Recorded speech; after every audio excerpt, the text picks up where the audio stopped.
মনমোহন সিংয়ের জন্ম 26শে সেপ্টেম্বর 1932 সালে অবিভক্ত ভারতের পাঞ্জাব প্রদেশের গাঁ গ্রামে, বর্তমানে পাকিস্তানে। তার শৈশব খুব সাধারণ ছিল।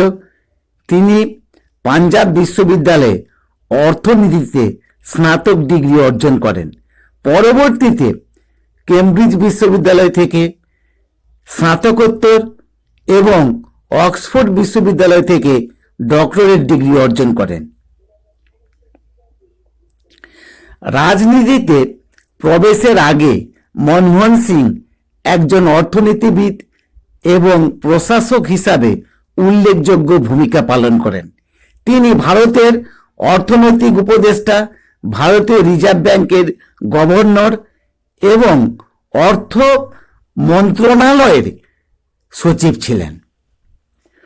1991 সালে অর্থমন্ত্রী হিসাবে মনমোহন সিং ভারতের অর্থনৈতিক উদারীকরণের স্থপতি হিসাবে পরিচিত হন। তার উদ্যোগে বিদেশি বিনিয়োগ বৃদ্ধি, শুল্ক কমানো এবং রূপান্তরযোগ্য মুদ্রা ব্যবস্থা প্রবর্তন হয়।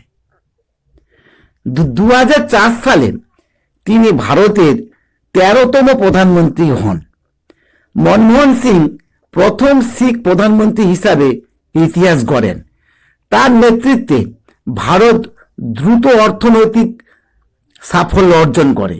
2008 সালে মার্কিন যুক্তরাষ্ট্রের সঙ্গে অসামরিক পরমাণু চুক্তি, গ্রামীণ কর্মসংস্থান যোজনা এবং শিক্ষা খাতে সংস্কার তার সরকারের উল্লেখযোগ্য সাফল্য।